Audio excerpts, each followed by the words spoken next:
oftentimes a microdose helps to facilitate a state of quiet, of stillness that they'd never experienced before. And because of that, they know it's possible. Awareness, the final frontier. This is Awareness Explorers.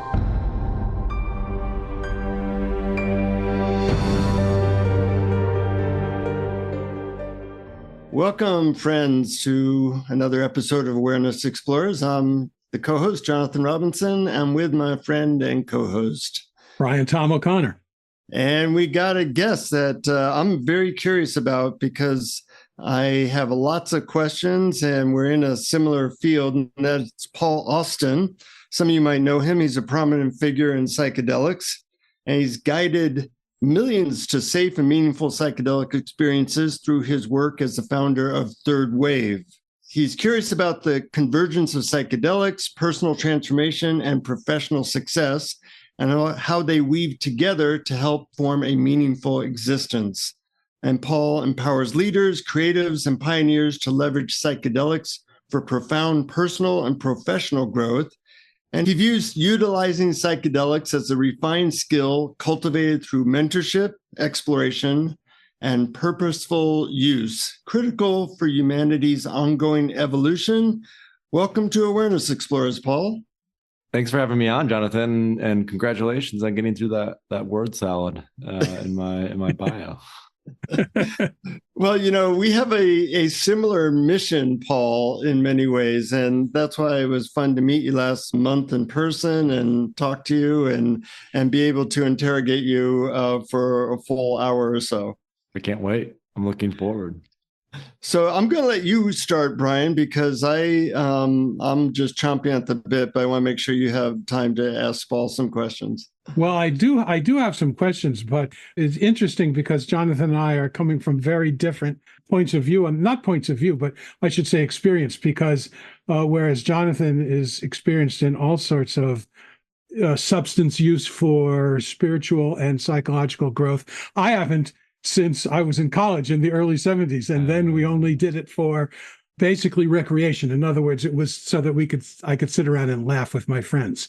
So right. I don't have views against, I just don't have recent experience. So I'm very curious. So I'm actually willing to let you start, Jonathan, but then later on, I'd love to hear how you feel microdosing in particular lines up with what I see as the principles of non-dual awareness, which is what our program is mostly about. Fantastic. Okay, so I'll start. Third Wave has a large focus on microdosing, mm-hmm. and you've seen and instructed a lot of people in microdosing. What do you see the potential or basic benefits people are gaining from microdosing? So I'll provide a little bit of background and context, because if folks are pretty new to microdosing, or maybe they've heard about it, but they're not necessarily sure that its rooting, microdosing is a fairly recent phenomena, especially in the West.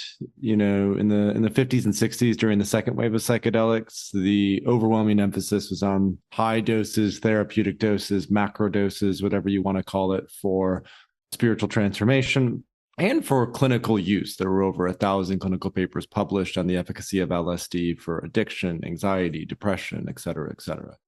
Microdosing wasn't really a thing at that point in time. But in 2011, there was a book published called The Psychedelic Explorer's Guide.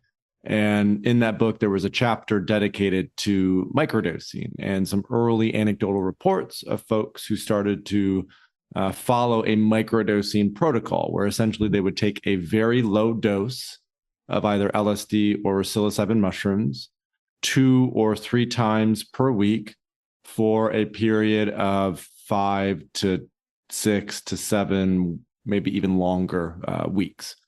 And the intention, there's really, I would point to 2 main intentions for folks who are coming into a practice of microdosing.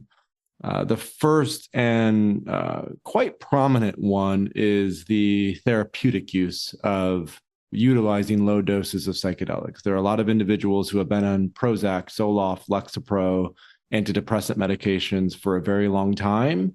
And the efficacy of those medications has waned substantially, and they're looking for new modalities that can be more supportive and that don't necessarily have the same types of side effects that the classic antidepressant medications have. And so there are a lot of individuals who are looking to microdose as a way to both wean off these pharmaceutical medications, but also as a prophylactic against the recurrence of depression on a long-term basis. Also, individuals who have a background of ADHD have been on certain psychiatric medications like Ritalin or Adderall or Vyvanse. They're looking to microdoses of psychedelics to help with focus, attention, and motivation. So that's, I would say, one substantial group. And that group was really brought into, I would say, the mainstream spotlight in 2017 when Eilette Waldman wrote a book called A Really Good Day, which was all about a microdosing LSD protocol that she followed for about 30 days.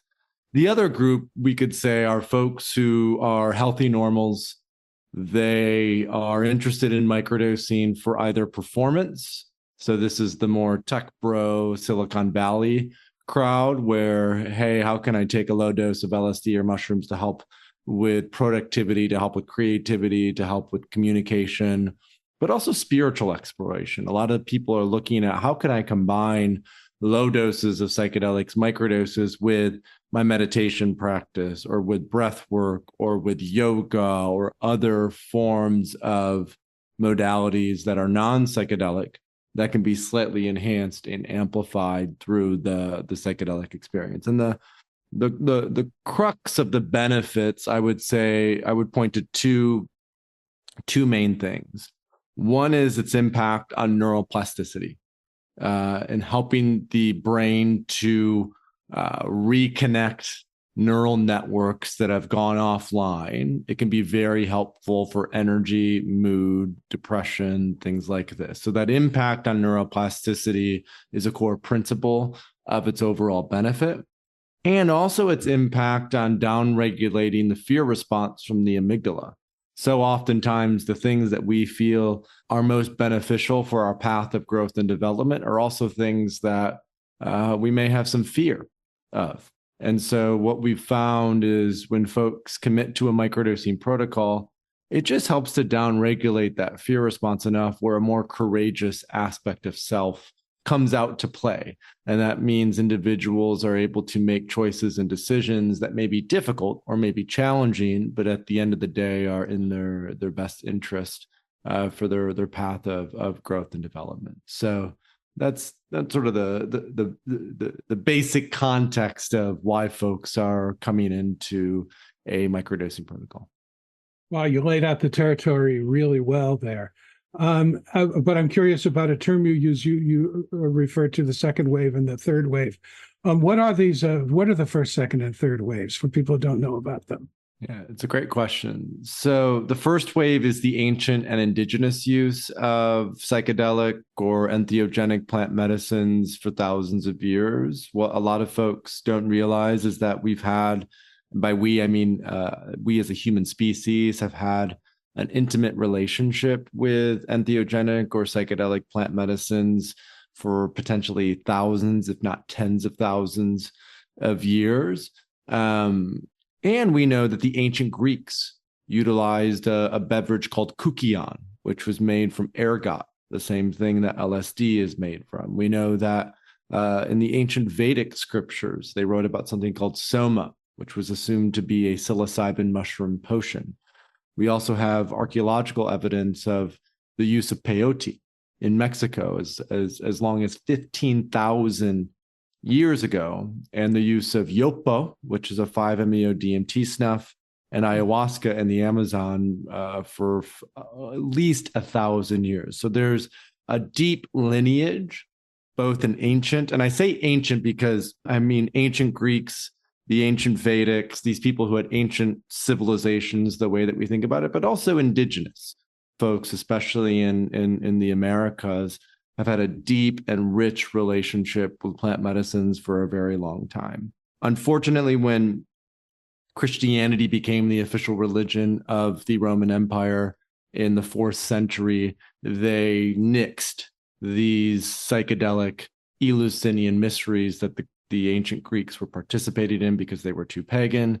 And so for 1700 years, we as a Western culture have been cut off from our relationship with psychedelics and entheogenic plant medicines. And so when LSD was invented in 1938, and then was starting to be utilized in the 50s and 60s. It was the first time that in Western culture there had been widespread use of psychedelics for many, many, many, many years.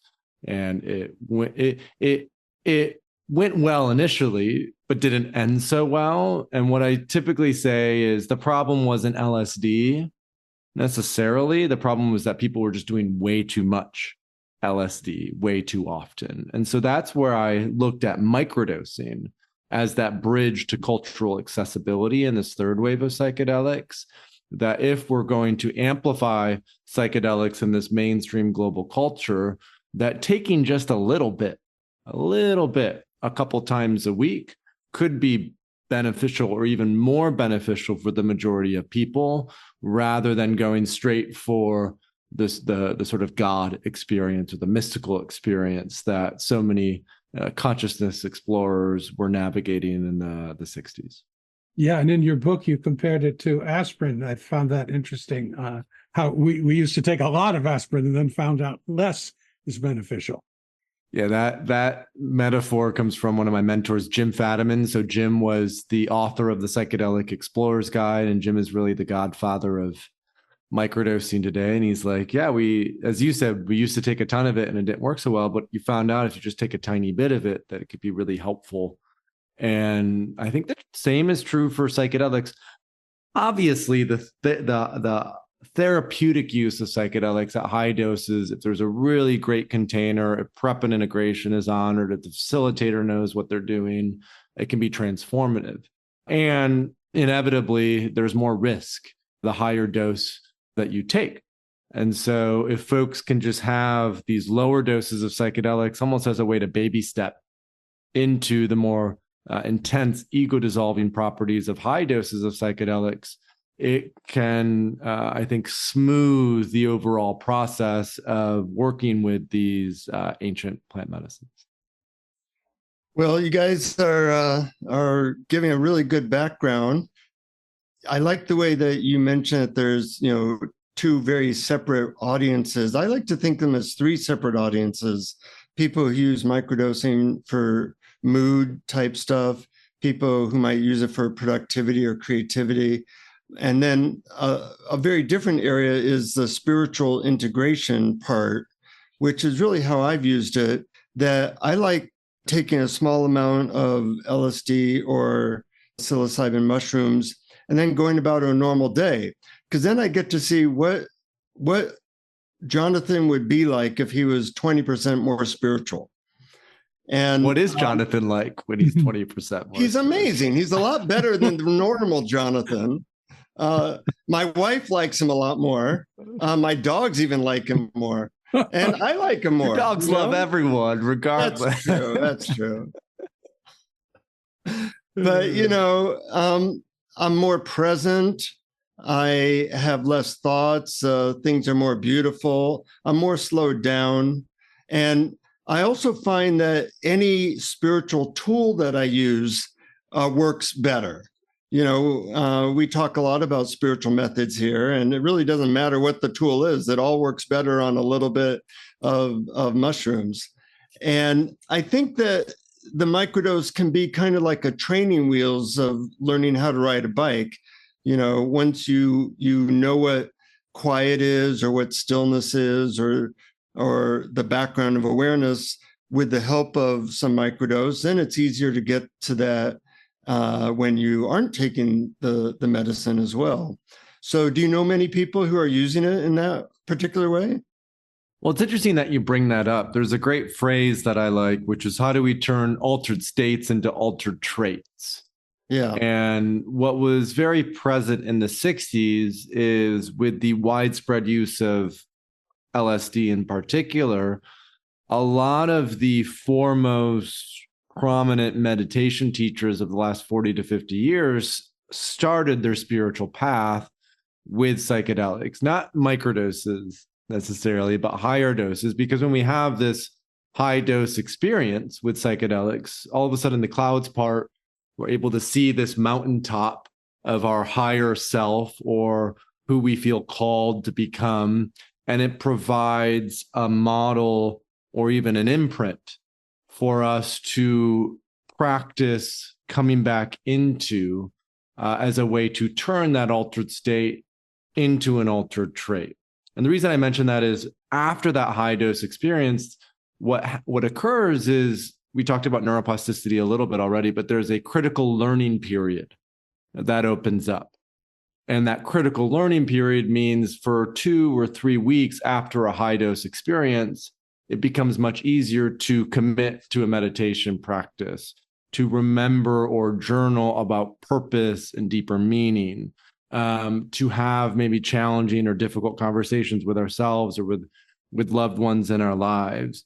And when we can microdose, we elongate or we extend that critical learning period. So instead of it maybe just being 2 or 3 weeks, it can be something like 4 to 5 to 6 weeks. And I lay all that out because what we teach and emphasize and what so many individuals have committed to is we focus a lot on the fact that microdosing is not a magic pill. That in the West in particular, we've been conditioned to, if we're depressed or we're anxious or we feel broken in any way, to take a pill to fix that. And so what we emphasize is microdosing opens up a window, it opens up a space, but it really is up to you to commit to a practice, an ongoing practice that facilitates transformation without the need to continue to take psychedelics again and again and again. And that practice, what I find to be true, both for myself and for many people who start to work with psychedelics and microdosing, that practice is often mindfulness. That practice is often a practice of meditation, of sitting down, observing the breath, bringing awareness to what is present, to what is alive, to what is there in the moment. And by committing to that, there's a way in which we can train the brain, the body, even the sort of deeper spiritual self to remember what it's like, as you mentioned, to be less reactive, to be more present, to have less noise in our life and existence. And all of this is what I call the skill of psychedelics, that understanding how we interact with these substances. When is it appropriate for a high dose? When is it appropriate for a microdose? When is it appropriate to do no medicine or psychedelics whatsoever, but just commit to that daily practice of washing the dishes and doing the laundry and, honoring the importance of the banality of a lot of contemplative practices, right? Committing to that discipline. And what I find with psychedelics, with microdosing, is it's just like a little bit of jet fuel that can help you to get that energy moving in the right direction. So there's enough of a snowball effect. So you actually can generate the necessary energy to commit to that practice on a day-to-day basis. Wow. And that's so interesting when you're talking about comparing it to meditation. It made me think of this. A lot of times I hear people who go to retreats, for instance, or who have a meditation practice, they will say things like, I went to this retreat and I was in bliss the entire week, and then I went home and bam. Or I sat in meditation for an hour and it was lovely. And then as soon as I got re-engaged in my life, all hell broke loose and I lost it. So how does that compare with microdosing? Is there an effect when you're not taking it? How does that work?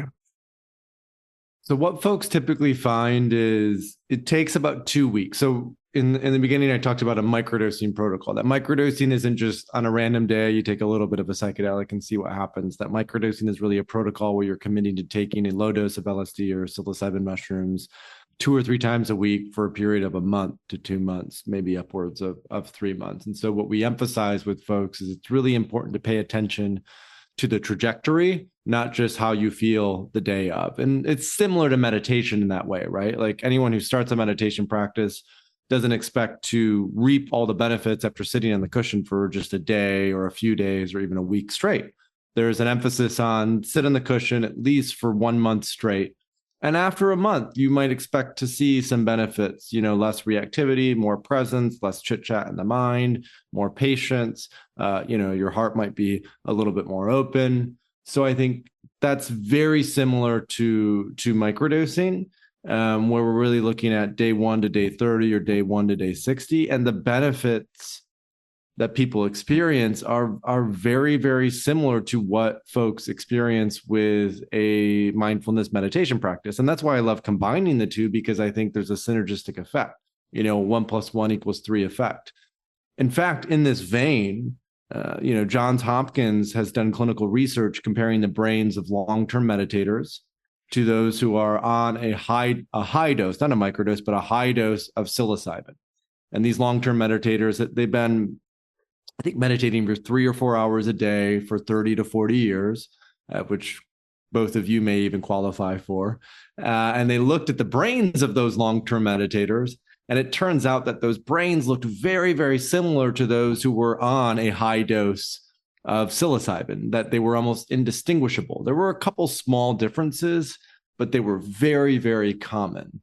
And so that practice of microdosing, I think, is a fantastic tool to get folks out of a rut and get them on the right path to actually commit to that practice of meditation. And then people, in clinical research, what we found is there's 3 main benefits that we're discovering through clinical research. And Jonathan mentioned these before: better mood, more energy, and better sleep, surprisingly.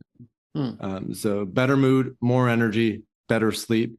And there's a lot of reasons for that. But I think the mood and the energy in particular are related to its impact on the 5-HT2A receptor, which essentially is responsible for the executive functioning. It helps with the development of the prefrontal cortex.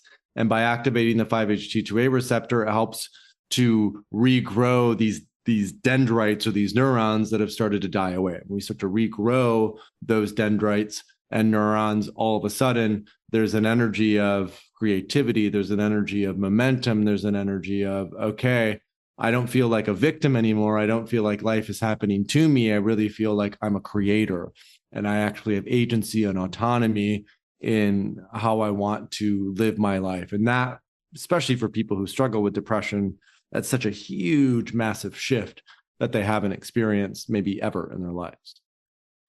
Great answer. I'm wondering, in your experience, you tend to focus more on mushrooms, psilocybin, and LSD. Do you also suggest microdosing other things, ketamine, ayahuasca, MDMA, anything like that? So when it comes to MDMA, what I emphasize is be very mindful of a microdosing MDMA protocol, because of the methamphetamine component, the tendency to be more addictive, and the potential impact it may have, negative impact it may have on the brain. We know that when MDMA is done in these therapeutic doses, anywhere from 80 milligrams to 120 milligrams typically, and those experiences are spaced out, there's no problem whatsoever. But when it's done consistently over a long period of time, even at low doses, just based on what we know from a clinical perspective, I think that's a little bit more risky. So typically I tell folks, if you're going to do MDMA, do a therapeutic dose, because even at a therapeutic dose, MDMA is very loving. Keep in mind, the reason most people are microdosing who are pretty new to this is because they're intimidated of full ego dissolution and ego death from a high dose of psychedelics. And so they're taking a microdose of psilocybin to sort of get into it. There is a company called Joyous that does microdoses of ketamine. They've had incredible success helping to wean individuals off certain psychiatric medications with microdoses of ketamine. And then they even have a protocol after I think they do a 30-day microdosing ketamine protocol where it might be every day. When you say microdosing ketamine, what kind of dosage are they suggesting? I want to say it would be equivalent to probably 5 to 20 milligrams of ketamine in a lozenge. It depends on the individual, but anywhere from 5 to 20 milligrams. and then they put them through a protocol. And then after they microdose ketamine for a consistent period of time, they actually wean them off, because the challenge with ketamine, it does have more addictive properties than, again, psilocybin and LSD, because of the way that it interacts with the brain. With ayahuasca, what I don't really provide much context on that, because I'm not a curandero, I'm not a shaman. If folks want to microdose ayahuasca, that's from my perspective, it's one of those things where you have to have a relationship or a lineage, a deep relationship or lineage with a plant and a teacher.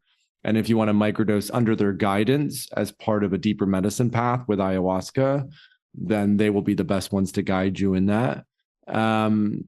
San Pedro, though, is really interesting, because San Pedro is very similar to LSD in terms of its impact on dopamine in particular, but it's less, it's more balanced than LSD. LSD has a tendency to be a little bit more heady, just cognition. San Pedro, you still get the cognition, but you also get some of the grounding and the somatic elements of it. And what's also interesting about San Pedro, and one of my sort of hypotheses for why microdosing is so beneficial, is it has a pretty massive impact on inflammation. So in 2017, I believe, Charles Nichols, who is a researcher at LSU, published research on the anti-inflammatory impacts of psychedelics. And the substance that he looked at was a substance called DOI, which is a synthetic analog. But the closest entheogenic plant medicine to DOI is mescaline or San Pedro. And so there's some interesting case studies of folks who have healed Lyme disease, who have healed shingles, who have healed various other autoimmune conditions with a microdosing protocol. And so we don't have a ton of research out on that yet, but it's going to be really interesting to see what we start to learn and understand about what impact these low doses of psychedelics have on chronic inflammation, because we know that chronic inflammation is related to a lot of lifestyle diseases. And so there may also be, just like with aspirin, that's why that aspirin reference is so helpful.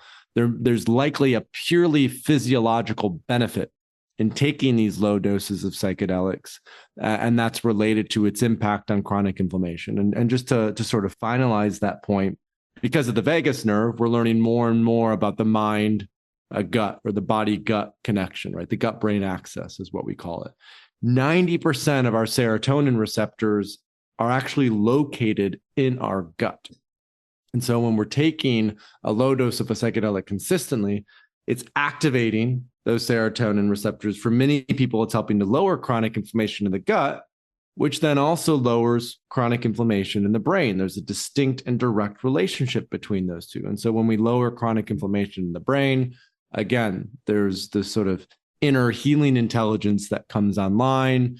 There's more dendritic sprouting, more neuronal growth, and people find that it helps with neuroplasticity. So there's sort of lots of mechanistic explanations.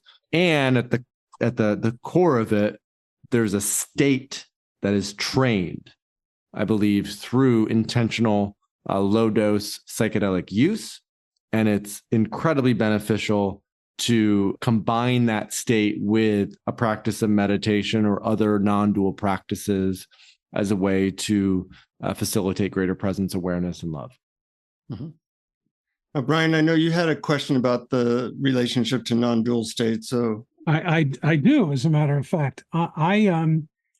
This is completely my own formulation, but I have, I guess, what I would call the 6 principles of non-dual awareness, which are allowing, identity shift, unfiltered experience, unconditional love, uncaused happiness, and oneness. And in reading your book, I realized that there are definite parallels to all of these in microdosing. And I was wondering, what's the best approach? Should we look at them one by one, or we've actually touched on a few of them. Certainly, let's look at them one by one. I think that might be interesting to break them down, and we can explore them. Great. Okay. The first one is allowing, which is basically allowing everything to be as it is, and it includes ability to allow emotions and also letting go of the conditions you have on experience in order to be happy. Right. And so like there's an acceptance Yeah. in that, right? There's an unattachment to outcome Yes. within that. And there's a way in which microdosing, when done intentionally and low dose work, and I want to emphasize this again, especially when done with a meditation practice, breath work, yoga, that it helps to train that state of presence. And when we are in a state of presence, then we can both allow the channels of emotions to open up, whether it's sadness or anger or grief or joy or bliss, whatever wants to move through. There's less constriction in the self. And that's just slight expansion allows for the allowing, for the acceptance. Yeah, great. And the second one is identity shift, which is basically, I call it the shift from the little me to the big I. Self-inquiry is an example of this, asking who or what is it that knows my experience. In other words, a shift in attention from the content of awareness to awareness itself, which is universal, choiceless, and unlimited.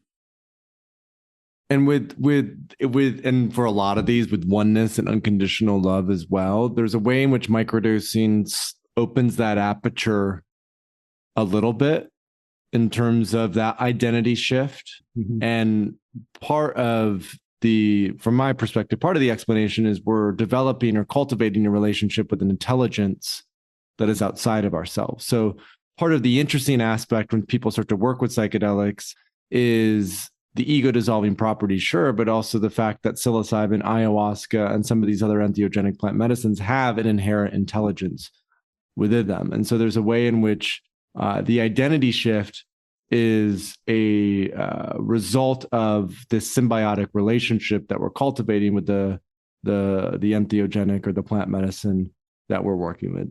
And what I would emphasize, going back to that metaphor that I talked about before, with looking up clouds parting, we can see the mountaintop.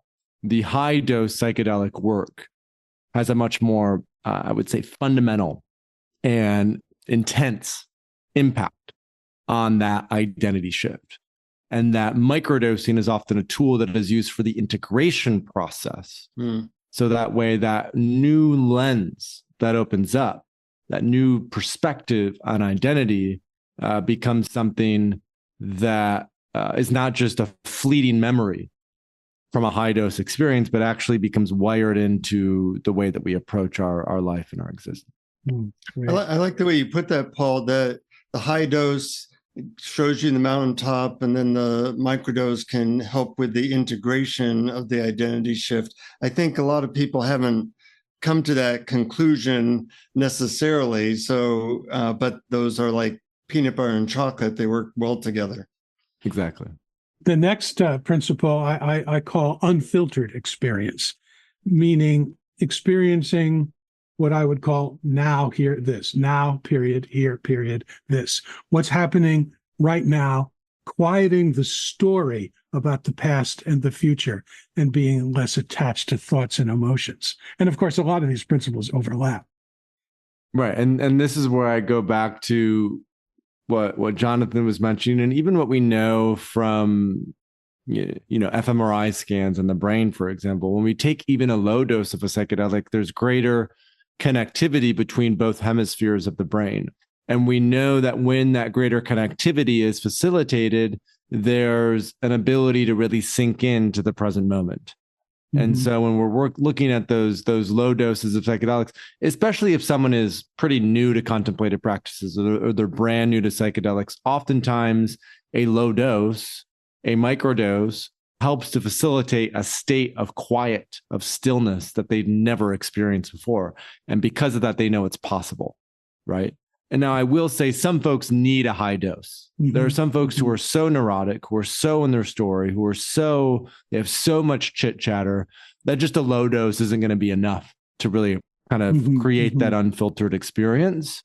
So it partly depends on their background and the context in which they're coming into to the relationship with psychedelics. Yeah, and you mentioned in your book, in your first experience with LSD, you said that you realized shame and guilt were external and didn't belong to you. And Right. you also described overcoming fear of death. So I assume that these early experiences weren't microdoses. So They were not microdoses. I was taking a high dose of so mostly LSD. well, to reap the advantages of microdosing, would we need to have prior experience with large doses? My take on that is, like, in an ideal optimal world, most folks would start with a high therapeutic dose and then utilize microdosing as a tool for integration. And that high therapeutic dose for most folk could be with MDMA, ketamine, or even maybe a gram or two of mushrooms. It doesn't have to be super intense, but just enough to, like, really feel the experience. And I will say there are a lot of people who benefit and would only benefit from doing the low doses right away, that the very high dose would actually create more instability. Mm-hmm. And that would be detrimental in the both short and long term. So this really is on a case by case basis, based on the intention, based on the background, based on where someone is coming from, if they have a previous history of intense trauma, if they have any prior practices with contemplation or psychedelics.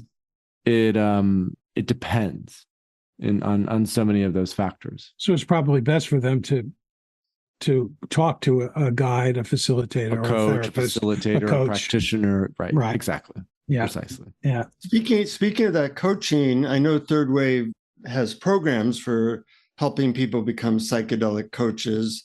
Can you speak a little bit about what you're training people to do? Obviously, I have an MDMA training, but I find our missions and the way you describe things so similar to how I view it. I'm just wondering how you would describe what you are trying to train people to do. So the practitioner training program we started in mid-2021. There were a handful of training programs at that point in time. Now I believe there are something like 150 training programs out there, the vast majority of which focus on the therapeutic, clinical, and or medical application of psychedelics for depression, PTSD, addiction, anxiety, whatever it is. My background and my curiosity in this space has always been more on how do we go from good to great? What's the impact on, I say, how does it help us become better leaders, lovers, and listeners? Right? Better leaders, lovers, and listeners.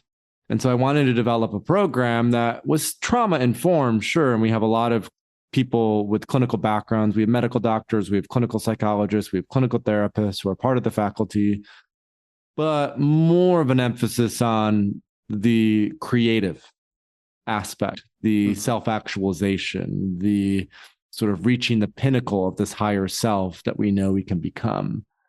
And so what we emphasize in our training program is this program is not to train you to guide high dose psychedelic experiences. If you want a training program to guide people through high dose psychedelic experiences, mentorship, one-to-one supervision, getting hands-on practice is the best modality or the best way to make that happen. This is much more about the prep and integration. Mm-hmm. And so we're training coaches. We have some clinicians who enroll because of that focus on the greater aspect of awareness and coming into our full sense of being. There are so many clinicians who are very sick of the pathogenic, very limited model of clinical applications to quote unquote fix people. But we really focus on what I call the 5 key elements that is central to our training program. Assessment. How do we assess clients so we know where they're at and we know whether or not we can support them? If it is a fit and we know we can support them, how do we prepare them for that experience with psychedelics? The third one is the actual experience, not necessarily guiding it, but how do we know which medicine is appropriate for our client? How much of that medicine, what set and setting or context to take that medicine in, what's appropriate? Integration.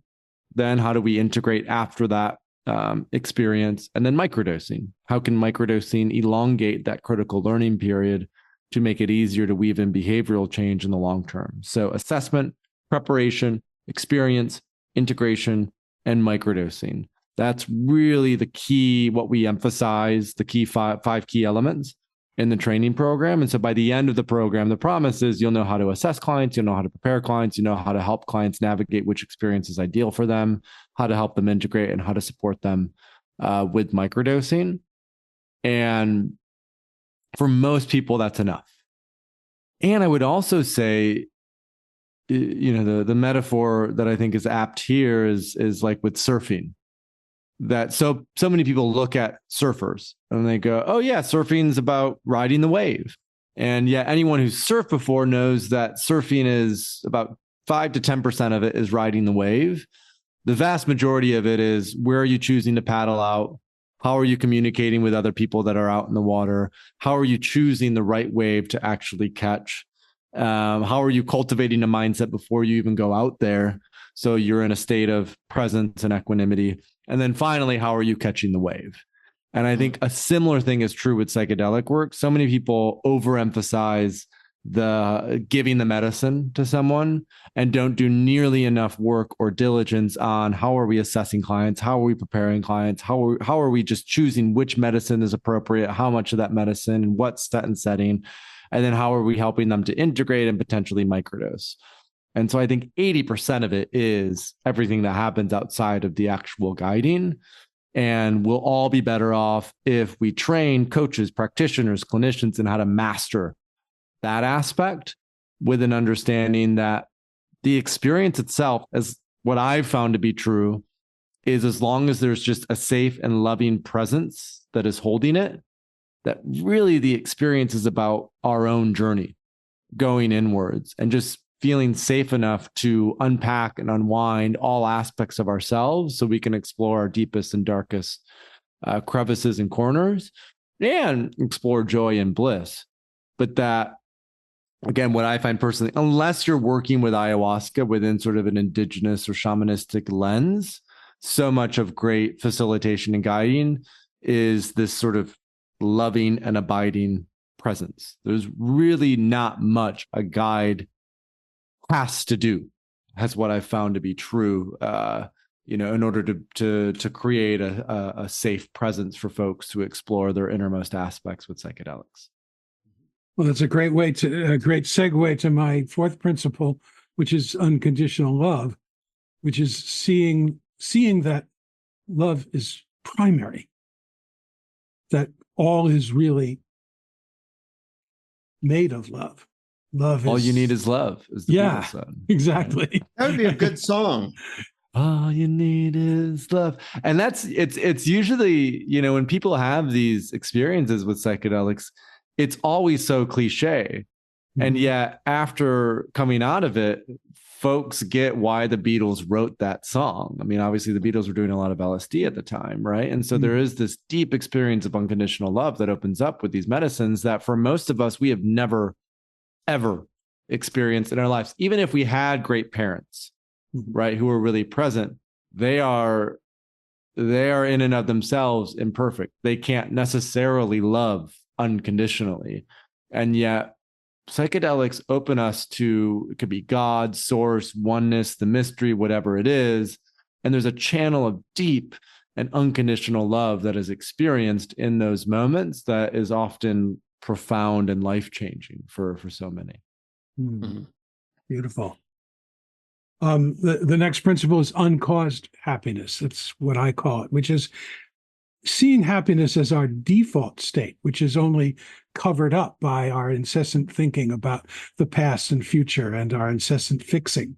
In other words, it's noticing that happiness is already there and it's just veiled. And this is where psychedelics are interesting, and because they're a double-edged sword, I think, when it comes to happiness or uncaused happiness, because as people get into this work with psychedelics, and this could be with microdoses, but it also could be with higher doses, sometimes there's an association of happiness with taking the drug or the medicine. And so a huge and important part of preparation for the experience, the priming of our relationship with these medicines, is these are opening up a channel for you to remember, for you to take away the veil, for you to wake up from the amnesia of your domesticated and industrialized existence. And in doing that, there's a way in which we tap back into that deep well of love and happiness. And sometimes life calls for more intensity when it comes to medicines, but sometimes it calls for a break, or it might call for just an experience or two, and that's it. And so I think it's important for folks who are engaging with medicine work to do it in community and co-visibility, because through that there's accountability. And so if someone is if they're dipping into the well too much, right, that can have, I would say, a detrimental effect on their overall path of spiritual growth and development. That's very eloquently put. Yeah. I love hearing somebody who's come to pretty much all the same conclusions I have come to, which you don't hear that much in this space. Right. There's a lot of, I just got back from a psychedelic convention in Las Vegas.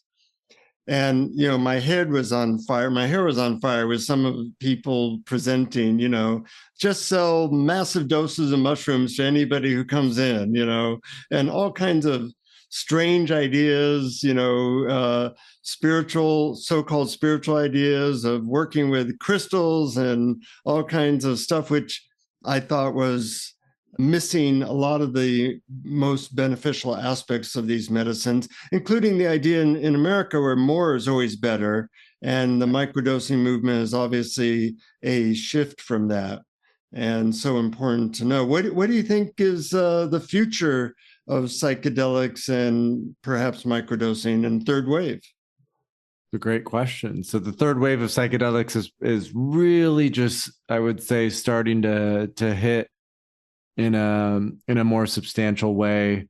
We're on the verge of MDMA being approved by the FDA to treat PTSD. Fingers crossed that all moves through. Right, Jonathan? That would be phenomenal for all the work that you're doing and have been doing. We have states like Colorado and Oregon that have legalized psilocybin mushrooms. Colorado has decriminalized all plant medicines. We have a number of cities, Oakland, Seattle, Detroit, that have decriminalized all plant medicines as well.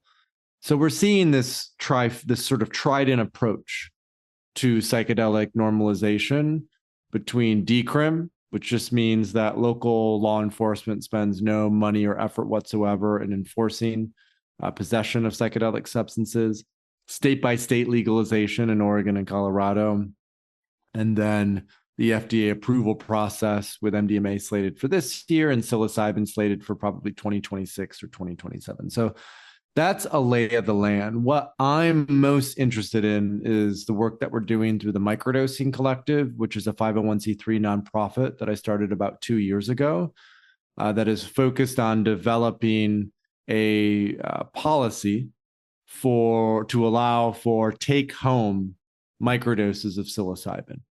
My belief when I started Third Wave and what continues to this day is low doses of psychedelics are an incredible bridge for broad cultural accessibility.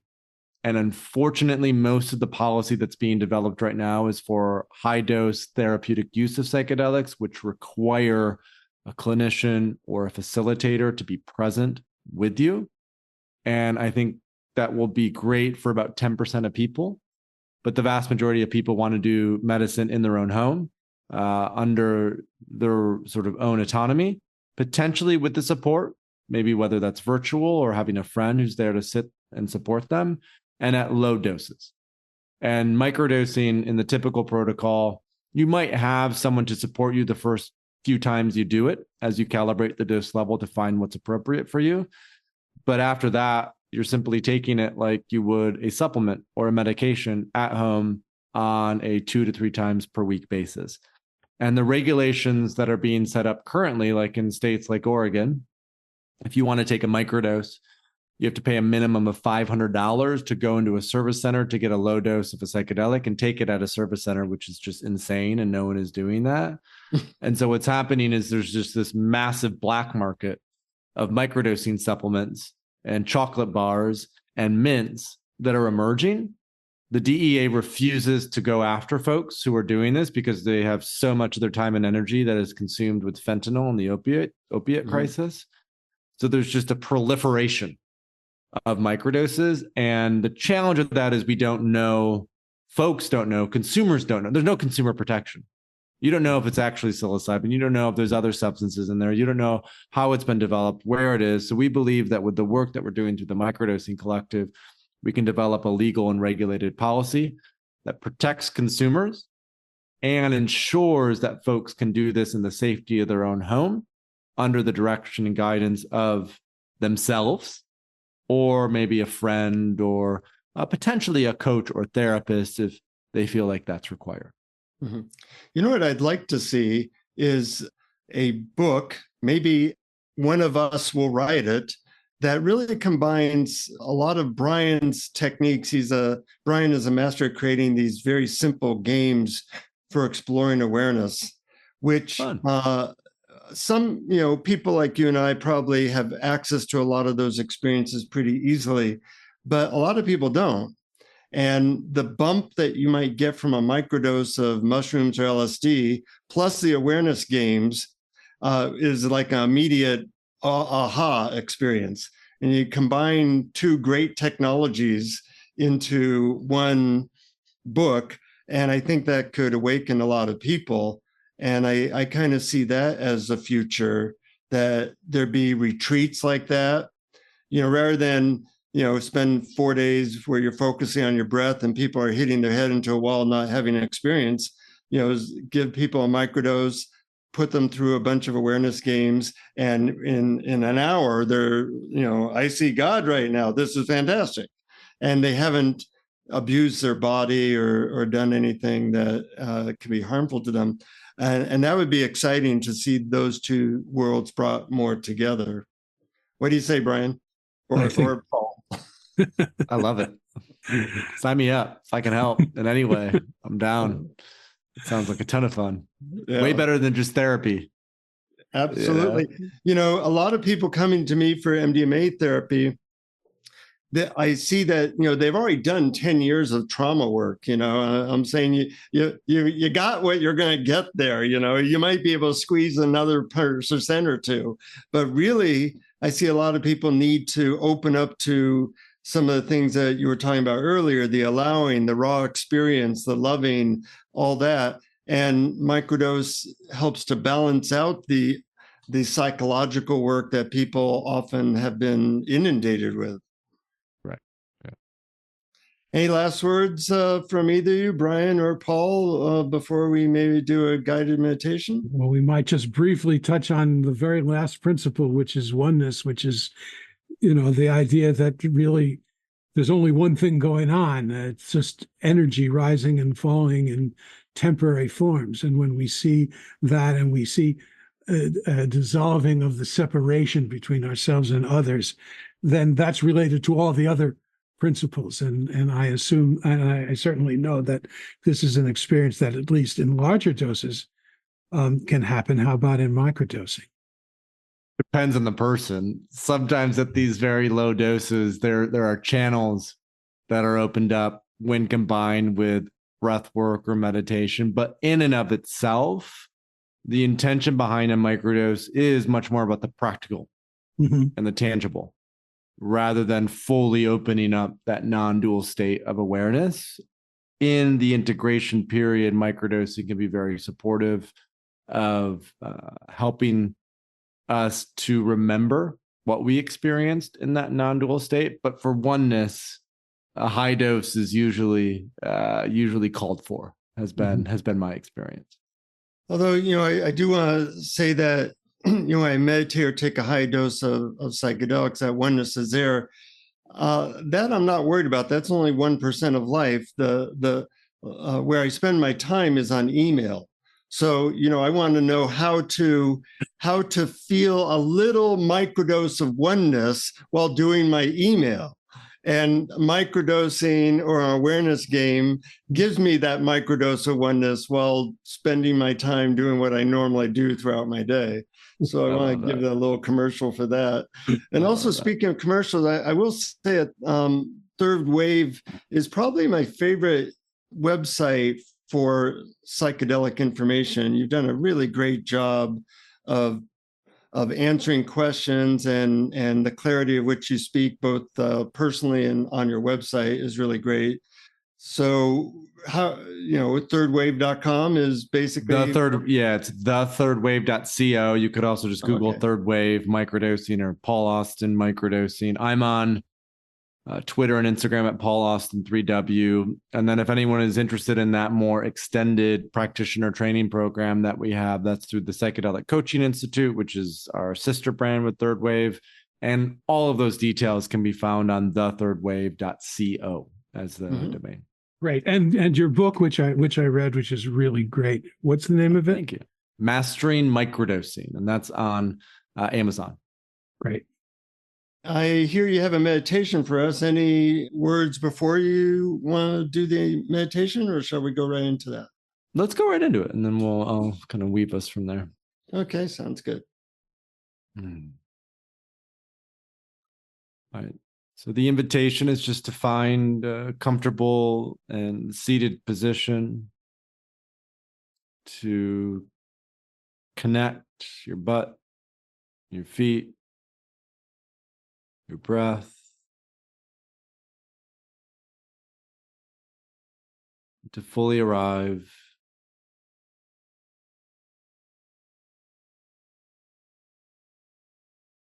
into the present moment.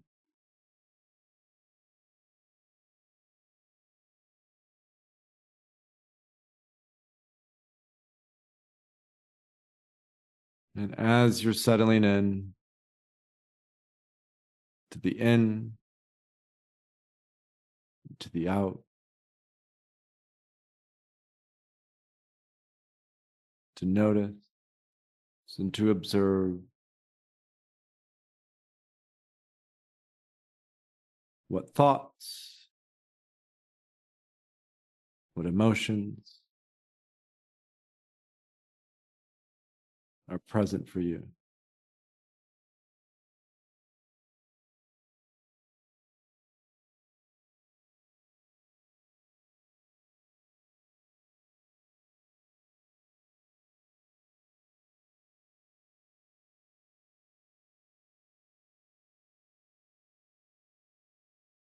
A deep breath in and a deep breath out.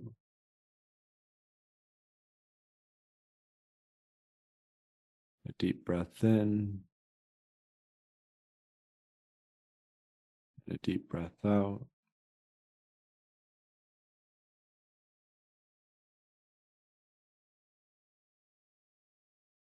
Just noticing the mind, the chit chatter,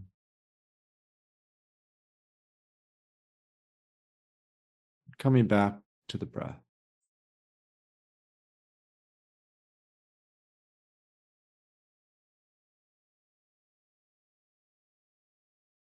As it comes in and as it goes out.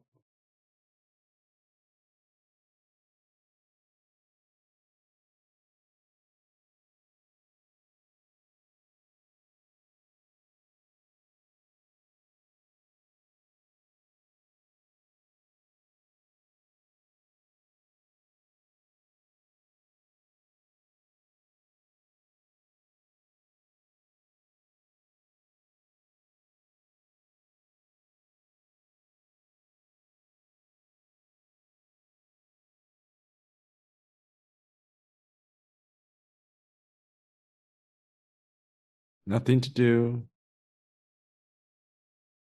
nowhere to be.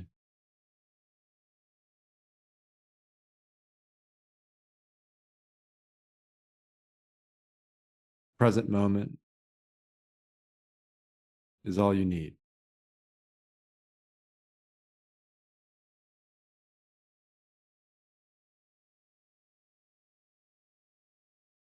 As the breath comes in, as the breath goes out.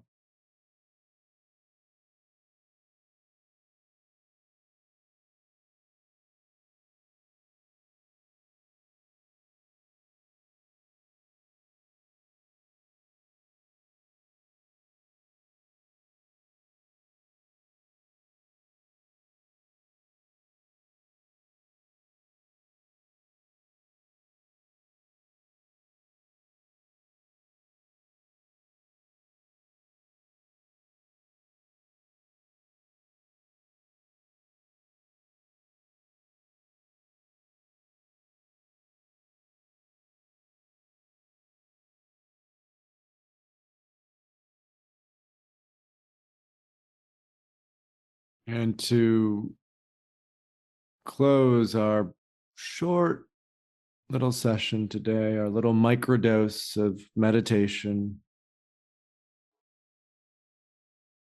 we're going to take 3 deep breaths, 3 deep inhales, and 3 deep exhales. So breath 1, just deep into the belly, deep into the chest. And just exhale.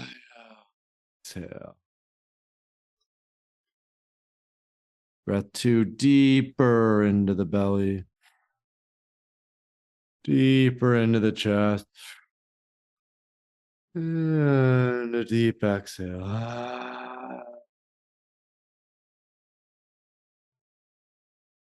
And breath 3, deep into the belly, deep into the chest. And a deep exhale.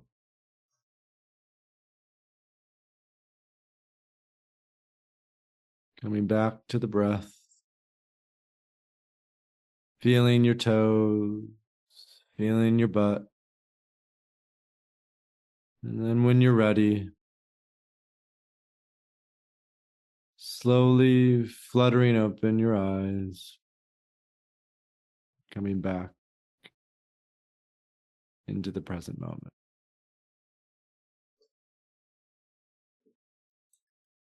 I feel like I just took a microdose.